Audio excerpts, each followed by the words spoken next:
This is an iHeart podcast. Guaranteed human.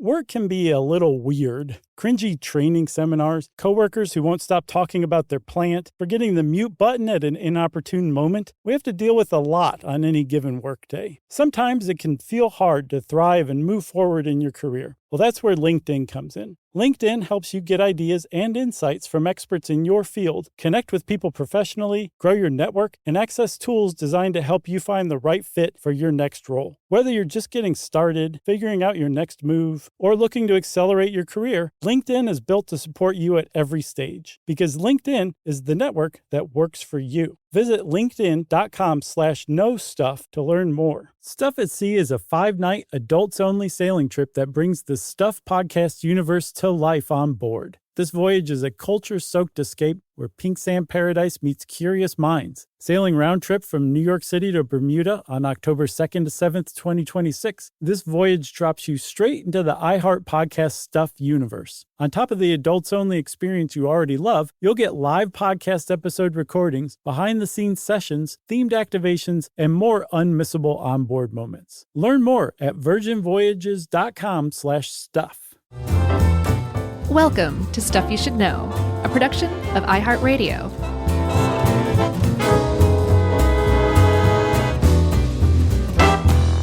Hey, and welcome to the podcast. I'm Josh. There's Chuck. Here's Jerry. And we're going to take a nice little stroll down internet memory lane here on Stuff You Should Know. Yeah, this is something I had never heard of. Had you heard of this? No. I ran it past Yumi, and she's like, oh, man, yes, I think I've heard of it. And I don't know if she has or not. Well, Yumi is an early adopter. Yeah, she was definitely more internet-y than I was at that time. Yeah. So what we're talking about here is the first, what's regarded as the first social media website, the thing that started the degradation of all mankind. Nice. Way back in 1997. It was called 6degrees.com, spelled out SIX degrees.com. Mm-hmm. It was founded by a guy named Andrew Weinreich. And for about 3 years in the late 90s, they were able to come online when not a ton of people were online and garner ultimately about 3.5 million users, which it pales in comparison to what we look at today. But for the time, wasn't too bad. Yeah, not too shabby. Unfortunately, it wasn't enough to get them over the hump and give them staying power. But I think they were also a victim of timing, as we'll see. Yeah, for sure. But yes, the deck was stacked against them in the fact that they were essentially very much ahead of their time. They were a social media site before there were enough people online, not just enough people to come and use your social media site. There was only something like, I mean, if they had 3.5 million users, there's probably like 3.6 million users on all of the internet at the time. I don't know if that's a correct estimate, but something like 18% of households, according to the U.S. Census, in 1997, when 6 Degrees launched, only 18% had internet at home at the time. Yeah, it was a competing stat from Pew Research Center that said 36% did, but there was different methodologies and stuff. So let's just say, somewhere in between those numbers. I bet it was more like 18. This was, 97 was 1, 2, 3, 4, 5 years before Friendster launched. Yes. Friendster? That's hard to say for some reason. Mm-hmm. But by that time, the percentage of people in 2002, that had flipped. It was more like 39% of people did not use the internet and 61% of people did. Mm-hmm. So it was right at that, it was just terrible timing right there at the end of the 90s when the dot-com bubble burst. And just right on its heels, other sites came along that did far, far better. Yeah. And just one thing, I like that Pew data because it doesn't have like that small slice of like, don't know, not sure. Right. It's either yes, I use it or I don't use it. It's a nice solid survey. Agreed. So there's a lot of what ifs, could have beens kind of thing. And we'll get into those a little bit more, but there were more things that 6 Degrees was up against. Another really, really big one was the slow speed of internet. Yeah. And, today you might look back and think, well, we had no comparison back then. Didn't matter. It was so slow that it would make you angry waiting around for a song to download or a web page to even load. Yeah. There were transfer speeds using dial-up modems of 56 kilobytes per second. That was what you had to deal with. Not a gig per second, a kilobyte times 56 per second. That was the transfer speed at the time, and that was the maximum. Yeah. I mean, we've laughed about it before, but just the days of just seeing a picture appear on the screen like 3 lines at a time, down, down, down, and I just want to know what this thing looks like. And if you wanted to know, you had to sit there for 5 minutes or whatever. Yeah, I mean, you had time to go make and eat toast while a picture was downloading. Yeah, I ate a lot of toast back then. So that was a big challenge for it too. And then one of the other problems too, as we'll see, is that people, I mean, if you have a social media site, it's kind of helpful to have pictures, and they just weren't around at the time. Yeah, and we'll get to that, all the reasons why in a minute. But just to sort of, locate it on the timeline, in 1997 when it launched, like Google.com had just registered as a domain, so it wasn't even a real thing yet. The word weblog had just been coined, or what it would become is blog, and Netflix was sending DVDs through the mail. So I remember that. It seems like 1,000 years ago, but it wasn't that long ago in the grand scheme of things. No, and it's kind of sad that 6 Degrees has kind of gotten lost to history. Most people think Friendster was the first social media site. No, 6 Degrees was, and it wasn't even one of those things where it's technically the first social media site, even though it really was not. It didn't resemble social media at all. No, this was the first social media site, and it essentially laid the groundwork for all the social media sites to come. It just was so far ahead of its time that it got lost to history. Yeah, for sure. Friendster ultimately got about 10 million, but they had a lot of technical problems, so they didn't last. MySpace was the next big one in 2003. They were the first to reach 1 million monthly active users, which was a big deal. Mm-hmm. Some people say that at one point it was the most popular site in the United States. I believe that. Yeah, even if only for a brief amount of time. But then in 2008, Facebook came along and sort of smashed everything. And just to put a perspective, 3.5 million users for 6 Degrees. Facebook has more than 3 billion users. And Blue Sky has 33 million, and that's looked at as like a tiny thing. Yeah, for sure. So yeah, it kind of puts their 3.5 million users into perspective. Yeah. So 6 Degrees may sound familiar to people. It's actually very much related to the 6 Degrees of Kevin Bacon, or 6 Degrees of Separation, the play by John Guare, and then later the movie adaptation starring Stockard Channing, of course. But it's actually, I didn't realize this, based on a study that Stanley Milgram of the very famous Milgram experiment, where he had people shock some unseen person in another room to find out just how obedient people were to authority, even against their own set of morals. You know that one, right? Yeah. He also carried out a study where he was one of the first to kind of determine how far apart the average person was from anybody else in the world. Yeah, he got together with another psych professor named Jeffrey Travers, and this is pretty cool. I think it was pretty lo-fi way to do it, but this is, I mean, what year was this? Was this the 1950s? No, it was the late 60s. Late 60s? Okay. But what they did was they said, all right, let's get some people in Kansas. Let's get some people in Nebraska. They said, here's a folder, and it has a document with a target person that we want you to get this to them. But you can't just look them up and see if you can find their address and mail it to them. One of the people was in Cambridge. One was in Sharon, Massachusetts. And they said, what you want to do, or what we want you to do, rather, is send it to a person that you personally know who you think might be able to get it to another person who could get it to another person who could eventually get it to this target person. And then we will measure that and see what the average or the mean might be.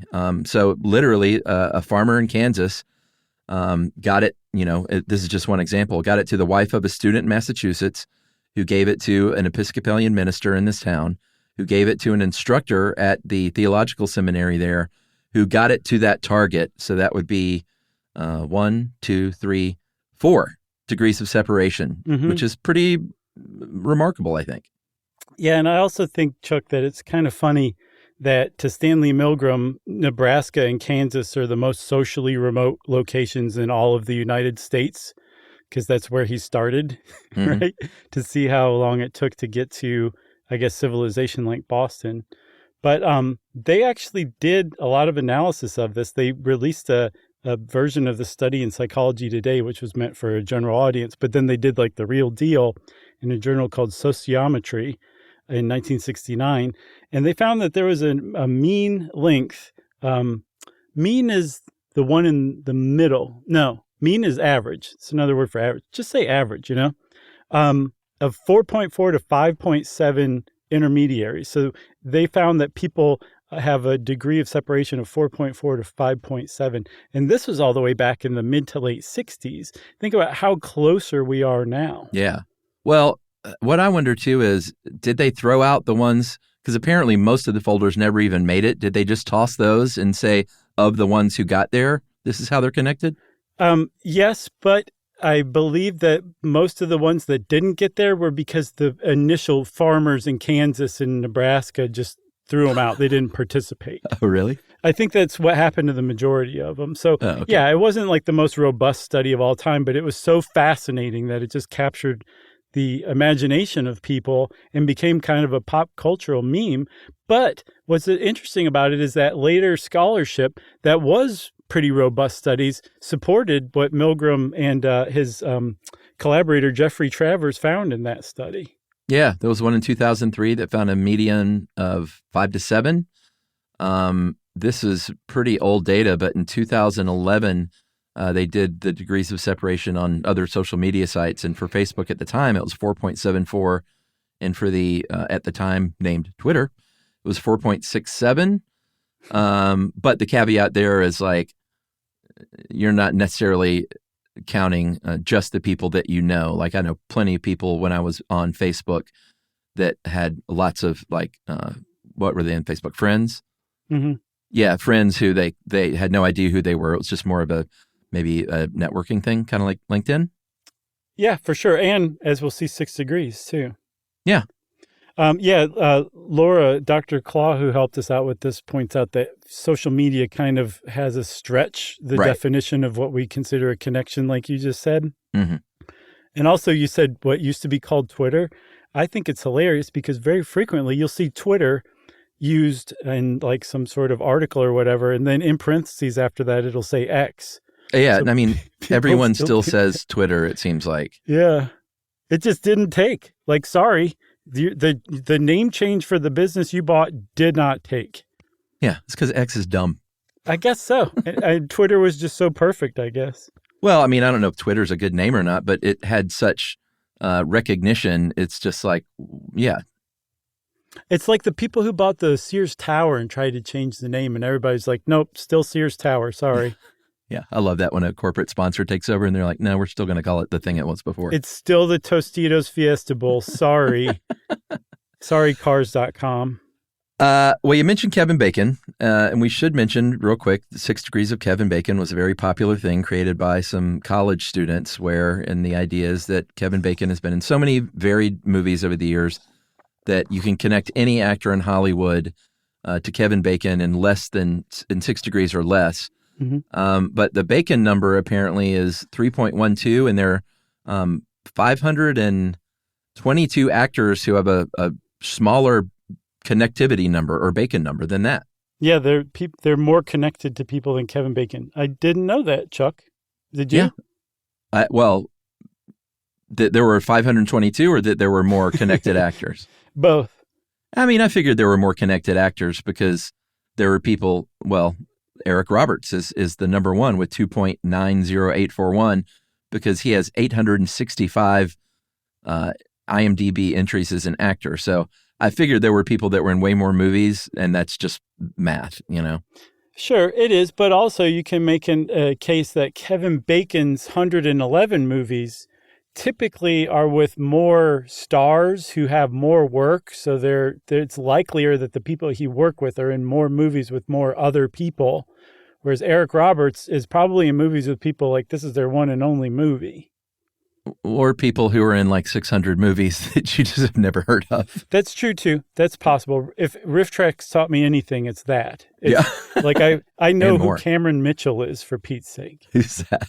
He's one of those guys who's in a million movies that you've never heard of. But you recognize his face? Face, name. Yeah, I think I actually know some of his family members now. Right. I'm going to have to look this guy up. Yeah. Oh, man. It will take you on an odyssey. And don't even bother watching the original version of the movies. Just watch the Riff Track version of Cameron Mitchell's movies. A rare in-store or in-show lookup, Cameron Mitchell. Huh. Oh, no. He's a restaurateur. That's not him. Look up Cameron Mitchell Space Mutiny. Yeah. I know that guy. Was he in Plan 9? Maybe. He really might have been. Well, and now I'm seeing a picture of him as an older gentleman, and I've seen him in movies as an older gentleman, too. Speaking of Space Mutiny, that's a really great Riff Tracks to start with. Those guys are the best. And wait, actually, I think that's a MST3K to start. Watch both versions. How about that? All right. Well, that's what I meant, but yeah. Okay, so do you want to take a break, Chuck? Yeah, let's take a break and talk more about old internet right after this.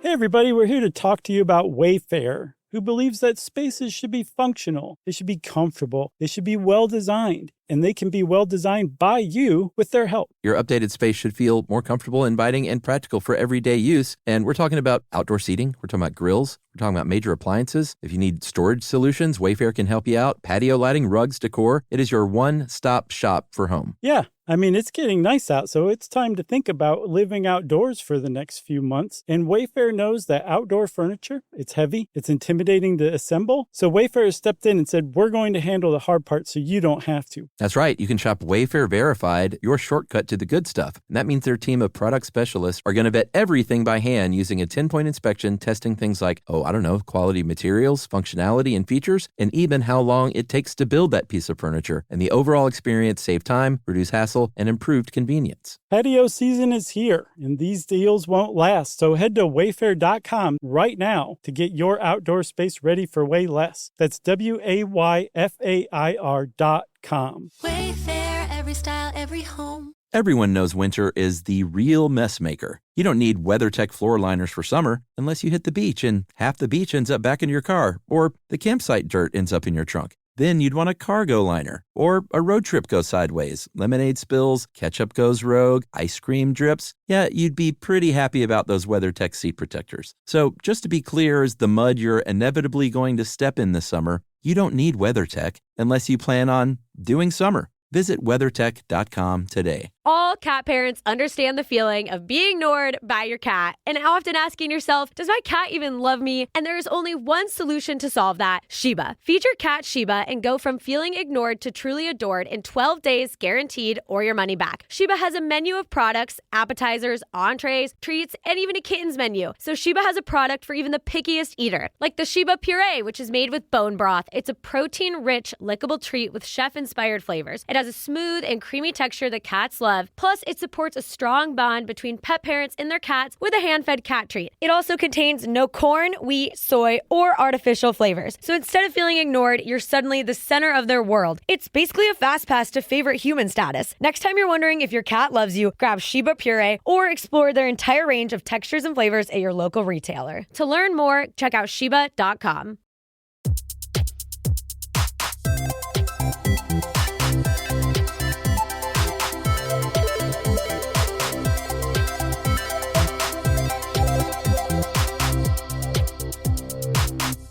Okay, Chuck, so we said we were going to take a stroll down internet memory lane. And this was a time when, I think the year before 6 Degrees launched, Craigslist launched, Amazon.com launched, and they were just selling books at the time. Yeah. One of the big search engines was Ask Jeeves. And it was revolutionary because you could use natural language rather than have to figure out exactly what keyword you needed to put in to get results. Yeah. Like with Lycos. Yeah, totally. Which, by the way, Ask Jeeves is ask.com now. Did you know that? I think I did know that. I knew it changed into something. Well, it changed. They just got rid of Jeeves, which is super sad. I know, it is pretty sad. They retired him. He went off to live on a farm, as they say. Yeah. Which means they killed him. How 6 Degrees worked, though, is interesting because not only was it the name copped from 6 Degrees of Separation, they actually organized the website in such a way. And it seemed like part of the fun of it, and again, this is early internet. If you're a youngster out there, you may think this is super funny that people thought this was fun. Mm-hmm. But it seems like part of the fun of 6degrees.com was finding people you didn't know and then tracing that connection through the website. Right. So one of the things that you would do is go through the, the registry of other 6 Degree users. And there were so few initially that you could do that rather than go through 3.5 million people. It was just a few hundred potentially. And you'd be like, oh, I know them. And you would make a connection with them. They would confirm it. And now you were a first degree connection. You two were, because you actually know each other, right? Yeah. And you, like you said, you had to confirm that connection, but you could also include people who weren't on it yet. Like, I'm just going to list out my family members or whatever and put their email addresses in. Mm-hmm.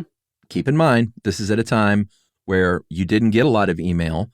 You didn't get much, if any, spam email. And sometimes getting an email was like, oh, wow, look at this. This is cool. Squee! So if you think about that now, like, oh, yeah, just put all your family and friends and put their emails in. That's like a fireable offense.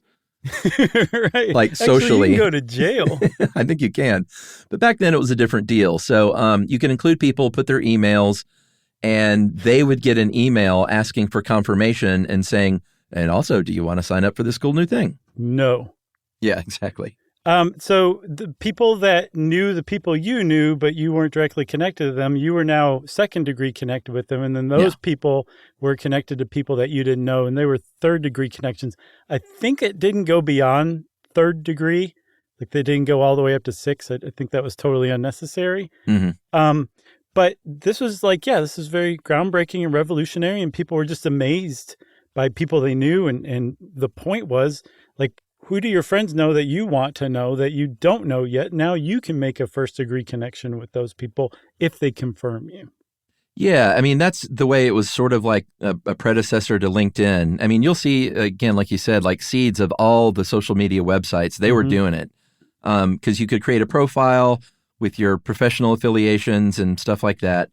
You were encouraged, and I think most people probably really did use their real identities, because at the time, people were like, well, what kind of a weirdo would just create some fake identity on the internet just to mess with people? So there were real people on there that was a member of the TrustE data privacy program, which has now been bundled up under TrustArc. Mm-hmm. But email was very central to it all. It was not an app. They didn't have apps yet.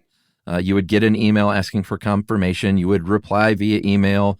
You would add others via email. So it was just a different time. Yeah. And there were, you would add your hobbies. You would add who you worked for, what degrees you had maybe. So yeah, again, lots of seeds of LinkedIn for sure. Again, no pictures. And this was a huge stumbling block, as we'll see. But they did have other functionality that was thrilling. It had basically in-network emailing, right? Yeah. So you could directly contact your contacts had they confirmed you. There are bulletin boards where you could essentially chat. And I think they had a bunch of other kind of bells and whistles that they added over the years. They had something called channels, which were essentially special interest groups. And you could be like, oh, I'm interested in business and finance, or I'm interested in games. I think meaning at the time, nothing but Oregon Trail. Right. And you could just go and find other people on these message boards that were interested in these things and maybe make some contacts if they confirmed you. Yeah. Again, way ahead of its time with Facebook groups. That's exactly what they did. We got some, and you can go look these up if you want to see like screenshots of what the screen looked like. I believe we were sent one from October 1999, a welcome screen. Screen. And it was cute. It looked like a fun website of the day. It had a service marketplace. There was daily trivia on the homepage. There was this is hysterical. There was a daily poll, and on that day in October 1999, this was the poll. Mm-hmm. When you get a chain letter from a friend, you A, immediately throw it away, B, do what it says ASAP, C, hold on to it for a while, and then lose it. So it's clearly they weren't like super future facing if they were like, chain letters, that's relatable, right? Right. I found one also, Chuck, from February 29th, 2000. So that was a leap year. It was the question of the day was Bill and Monica. And then your choices were love, lust, and as long as it's not Hillary. That was the question of the day. That's pretty funny. By that time, 6 or 8 months after the October one that was sent, and probably in the February one that you saw, there were little nuggets of engagement boosting that they were trying to use, like, hey, here's some content, here's some, like, join this Mother's Day group, or we're going to spotlight this channel. They would tell how many people were online at that moment, which in the October of 1999 it was 510 people. Which sounds very funny, but I distinctly remember being in like chat rooms where they would say like 300 people are in there, and it would blow my mind. That there were that many? Yeah, it That's just seemed awesome. like, oh my God, dude, I'm in my living room in New Jersey, and I'm on this computer, and there are 300 people around the world that I can talk to right now. That's neat. And what did you say? Well, I did have one specific interaction with someone. Of course, at the time, I thought it was a real girl about our love of Cat Stevens. And we had a real back and forth going and a lot in common. And I'm sure that was probably a 9-year-old boy. You got catfished over Cat Stevens. I might have. Who knows? But I remember thinking like, hey, man, this girl sounds super cool. Right. And there are no pictures. So I bet, she's cute as far as I know. Well, a 9-year-old boy who's into Cat Stevens is probably pretty cool, too. Yeah, that probably would have been a better online friend So, to chat about real music. Right. Another thing I saw on that February 2000 page was the theme of the week. And this theme was to thine own self improve. So there was like, you could click on to Zen practice group. Yeah, self-help. Feng Shui, Reiki. There was a book club. They were just throwing everything they could at this to just get people to interact more and more and more, because the more engaged you were, the more likely you were to send out those emails to your friends and be like, hey, join me on here. It's pretty awesome. So maybe let's talk about pictures real quick, and then we'll take a break, because the lack of pictures is a big deal, especially when you look at the modern internet. A website with just text and maybe, clip art and stuff like that isn't super engaging, obviously. So the reason why they didn't have pictures is because there was no way to get pictures there. There weren't digital cameras. There was the Apple QuickTake 100 that was released a few years before. If you look up pictures of this, it's about the size of a sandwich, kind of funny looking. It was the first digital camera. It cost $750. The Canon PowerShot was the first digital camera that could write images to a hard disk. That was released kind of 1 year before 6 Degrees came online in 1996. That was almost $1,000, had 176 megs of storage. But the first camera phone didn't come along until 99, and that was Kyocera Visual Phone VP210. Yeah, it was actually cheap considering it's $634 in today's dollars for a camera phone. It was a 0.11 megapixel camera. And for comparison, the iPhone 16 has as much as 48 megapixels. Yeah. But if you look up some of the promotional images of this, there's like Japanese women holding the phone that's showing a picture of themselves. You can clearly see who it is. Yeah, yes, that's another word for it. I'm using 1997 terminology though. They you can tell it's them. I think one version of it is in color.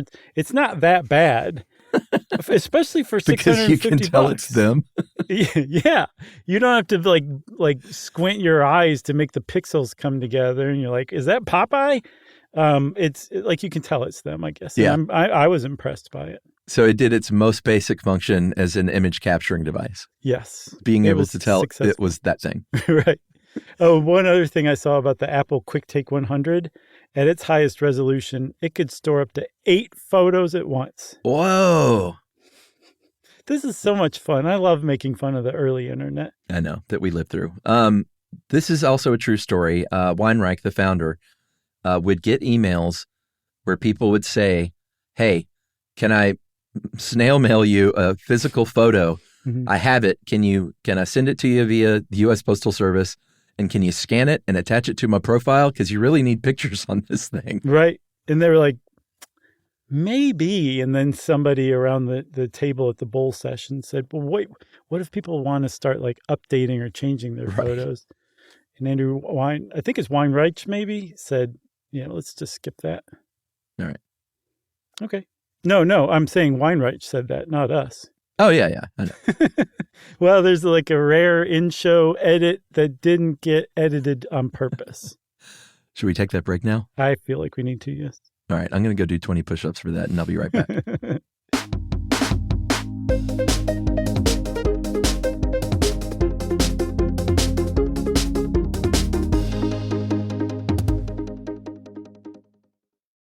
Everyone knows winter is the real mess maker. You don't need WeatherTech floor liners for summer unless you hit the beach and half the beach ends up back in your car, or the campsite dirt ends up in your trunk. Then you'd want a cargo liner, or a road trip goes sideways, lemonade spills, ketchup goes rogue, ice cream drips. Yeah, you'd be pretty happy about those WeatherTech seat protectors. So just to be clear, as the mud you're inevitably going to step in this summer, you don't need WeatherTech unless you plan on doing summer. Visit WeatherTech.com today. All cat parents understand the feeling of being ignored by your cat and often asking yourself, does my cat even love me? And there is only one solution to solve that, Sheba. Feed your cat Sheba and go from feeling ignored to truly adored in 12 days guaranteed or your money back. Sheba has a menu of products, appetizers, entrees, treats, and even a kitten's menu. So Sheba has a product for even the pickiest eater, like the Sheba Puree, which is made with bone broth. It's a protein-rich, lickable treat with chef-inspired flavors. It has a smooth and creamy texture that cats love. Plus, it supports a strong bond between pet parents and their cats with a hand-fed cat treat. It also contains no corn, wheat, soy, or artificial flavors. So instead of feeling ignored, you're suddenly the center of their world. It's basically a fast pass to favorite human status. Next time you're wondering if your cat loves you, grab Sheba Puree or explore their entire range of textures and flavors at your local retailer. To learn more, check out Sheba.com. We've all done it. Tumble down an internet rabbit hole trying to self-diagnose. And sometimes doing our own research can leave us more anxious than informed. Your feed is packed with wellness trends telling you to cold plunge, protein max, detox, track your sleep. But what's actually real? What's exaggerated? What's just wrong? That's exactly what Health versus Hype from the American Medical Association and iHeartMedia's Ruby Studio is here to find out. Each episode, Emmy-nominated science communicator Trace Dominguez, who's racked up billions of views across PBS, Discovery Channel, and YouTube, talks to doctors, influencers, and real people trying these trends. Not to cancel them, not to hype them more, but to actually understand them. Because when it comes to your health, who you listen to matters. Start asking better questions and listen to Health versus Hype on the iHeartRadio app, Apple Podcasts, or wherever you get your podcasts.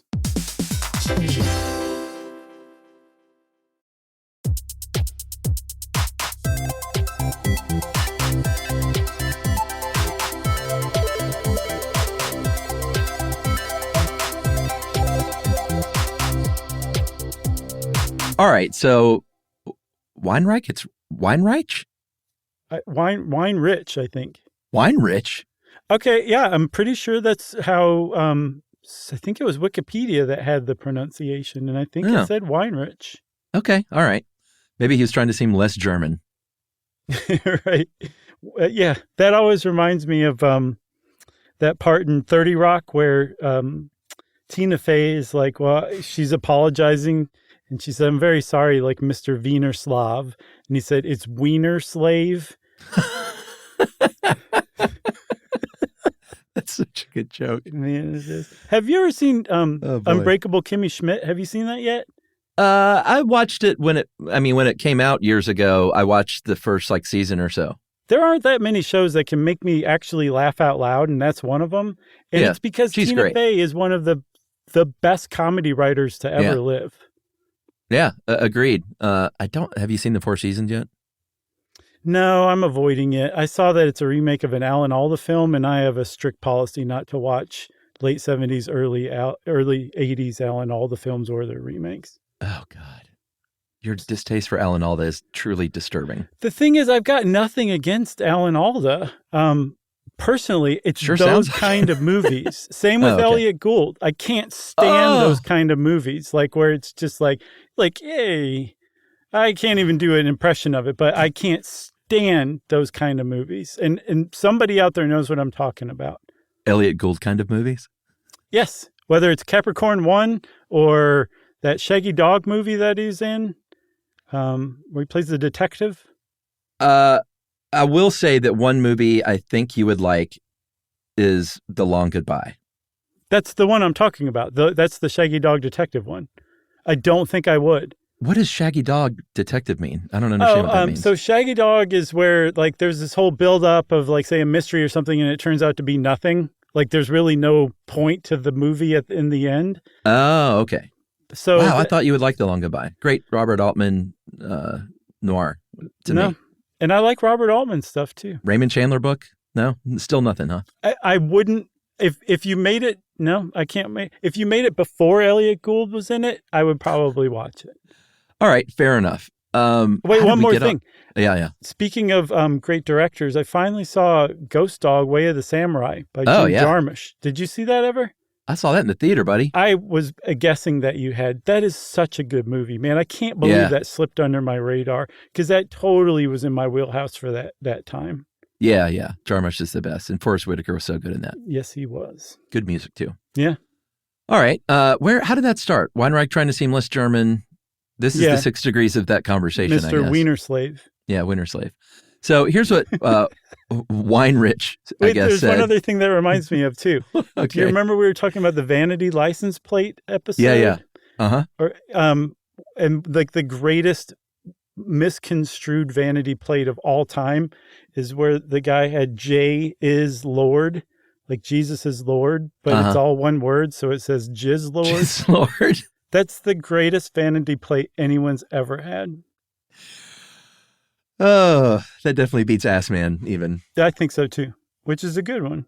Yeah, that's really funny. Jizz Lord. Especially taking it in the context it was originally intended. Yeah, like who that guy was. To be that, dedicated of a Christian to do that on your license plate, and that's what you end up with. Rolling up to church with Jizz Lord on your car. Man. And you can make a movie about that. Yeah, you could. With starring Elliot Gould as the Jizz Lord. So Weinrich said, and this is a quote that just kind of shows how far ahead of his time he was, his vision. It is abundantly clear to me that the world will index all of their relations, everyone's relationship in a single database. And that was like before anyone else was doing it. So they started off this thing as a, just with a launch, like a physical launch event, a party in New York City. They had 200 invited guests, and those were the first 200 members. And they were like, now you all go out and make this a thing by inviting your friends. Mm-hmm. So I'm curious like who those 200 people were. That's a pretty interesting way to start a site like this. I think there were a lot of tech savvy people who were kind of like probably primed to take part in this to begin with. And I think at first they were adding like 50 new users a day. Wow. Which, again, that's really small. And I think even for the time, this was pretty small. But they're doing this through like email and stuff, like it's a weird transfer from online world to real world. It straddled both because it had to. Another good example of that is that they would use reps to go to campus to sign people up, just like that same credit card model that credit card companies use to screw college kids' parents out of $1,000. Yeah, I remember I had the Amex College card, and the only reason I got it, I didn't even really want or need a credit card, but you got 3 Delta flight vouchers when you signed up for that card. So I got 3 plane flights. So where'd you go? I don't remember. I do remember because I know I went to L.A. for the first time to visit my brother when he lived there. Nice. When I was in college. Did you go visit the 6 or 9-year-old Cat Stevens fan? I did, and that was a 75-year-old woman. Wow. Man, that story goes Really? all over the Yeah. place. It took quite a weird turn. Hmm. But we're still good friends. She's still around with us. She's 102. Oh, really? Yeah. That's cool, man. Does she listen to the podcast, or is she like, nah? Only Cat Stevens all the time. That would get kind of old, I think. So let's talk about the end of this thing, because as we all know, it's not still around. Although Dr. Claw said if you went there, it had a homepage. I went there and I got a error. Gateway timeout, the Yep. old 504, same here. The old 504. Yeah, but it's there. It's if it weren't a domain that was active, it would come back as like, hey, you want to buy this domain?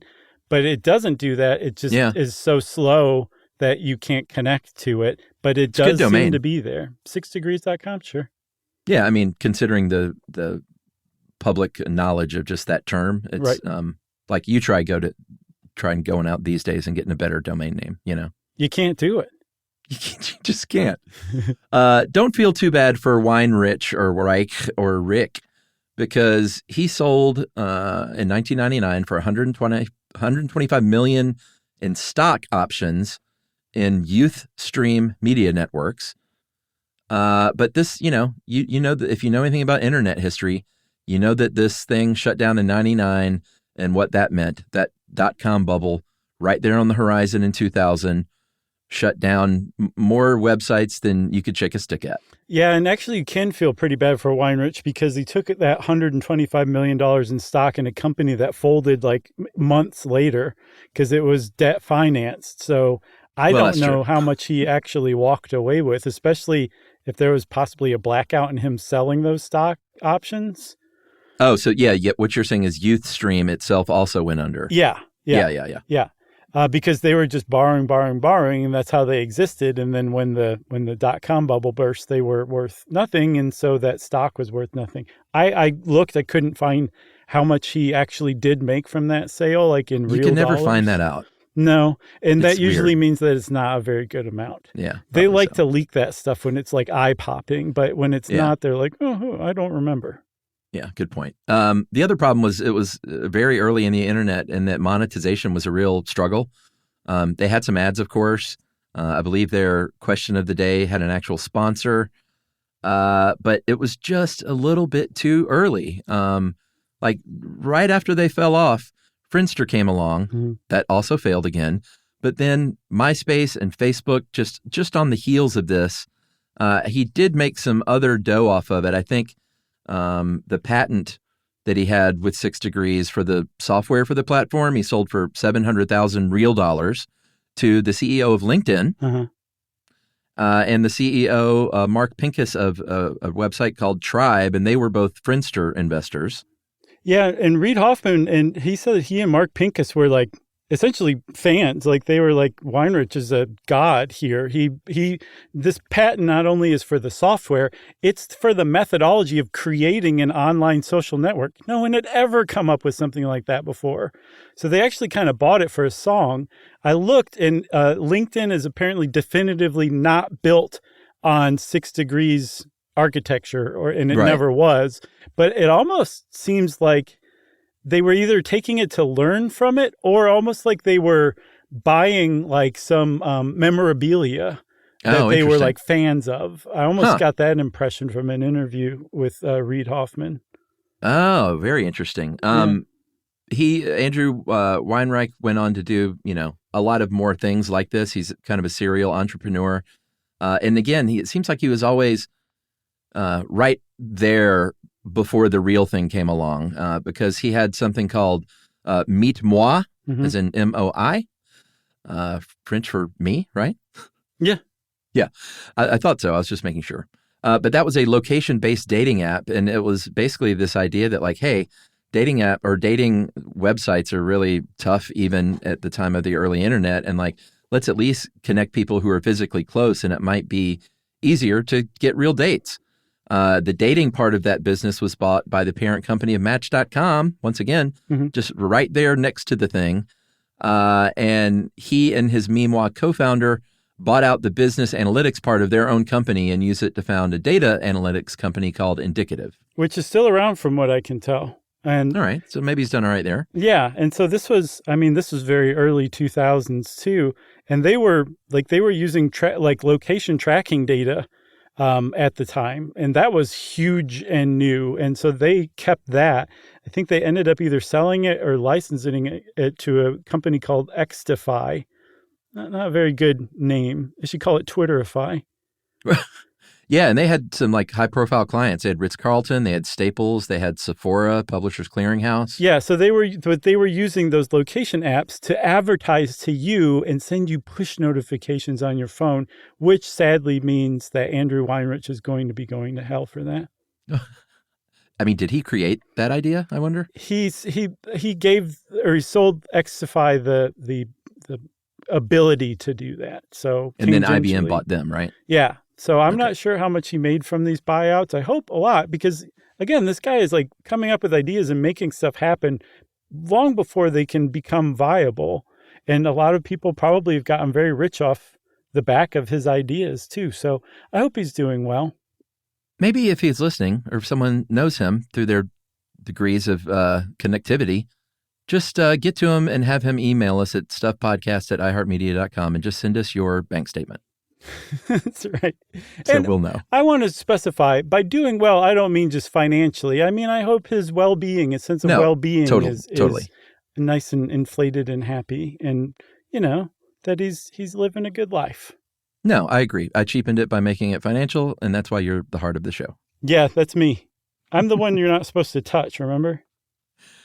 Oh, well, you know what I mean. Oh, one thing that I did see that he's doing now is a podcast called Predicting Our Future. It's about what life is going to be like in the fairly near future. Pretty cool. Fantastic.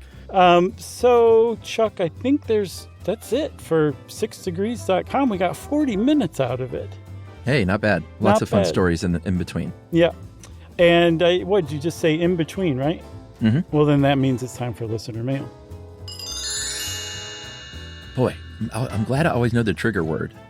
Yeah, it's amazing. You never fail each Yeah. episode. Go me. Yep. Hey, guys, I'm a 40-something man with autism who lives on his own, and the need for impression management hit close home. So this was, I remember we even speculated about impression management, that we might hear from some people with autism. This was a great email. It's great. This is Josh curated even. I simply cannot match the body language of others and have to fake it. I don't instinctively smile or look angry. People say I have an almost disturbing, calm demeanor. Being calm sounds great, but it has gotten me searched for additional screening at 20 airports and even strip searched at one. When people grill you for questioning, a straight answer without fear frustrates the hell out of people whose job it is to make you feel uncomfortable. To help mask my autism, I wear sunglasses to hide my eyes, and because of that, I've gotten the nickname Terminator. A flat affect, direct language doesn't help either. Discrimination is very real, guys, but I like to say getting angry at a person with autism who doesn't adhere to societal norms is like getting angry at a person with one leg that doesn't run marathons. Hopefully people who listen will give people with a bit of a quirk some slack. Thanks from a longtime listener. That is Matt. I'm glad Matt wrote that one in. That was a good email, and I think he probably speaks for a lot of people in that situation. Totally. A good reminder to everybody, and something that, like we talked about on that episode, as we've gotten older, we try to sort of think about not just that, but what everyone's going through in their life. And maybe they're not having their best day when you meet them, you know? Yep. Too true, Chuck. Too true. If you want to be like Matt and send us a world-class email, we would love that. You can send it off to stuffpodcast@iheartradio.com. Stuff You Should Know is a production of iHeartRadio. For more podcasts from iHeartRadio, visit the iHeartRadio app, Apple Podcasts, or wherever you listen to your favorite shows.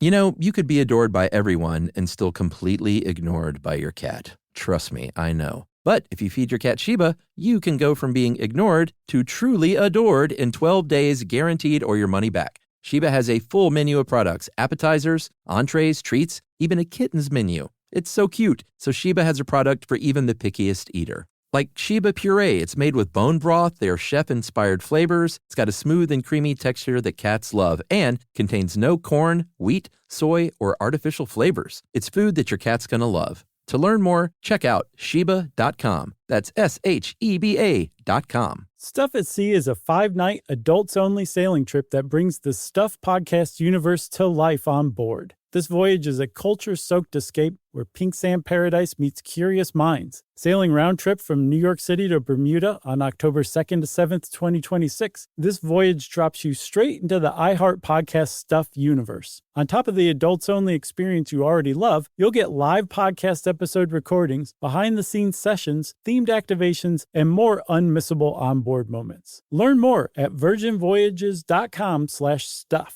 If audiobooks are your thing and you've been meaning to listen to more of them, you should check out a podcast called Earsay, the Audible and iHeart Audio Club, hosted by Cal Penn. Each episode spotlights standout audiobooks on Audible across all kinds of genres: sci-fi, comedy, romance, thrillers, and more, with Cal talking to guests who help break down what makes each story worth listening to. It's a fun, easy way to discover your next great audiobook. Check out Earsay on the iHeartRadio app, Apple Podcasts, or wherever you get your podcasts. This is an iHeart podcast. Guaranteed Human.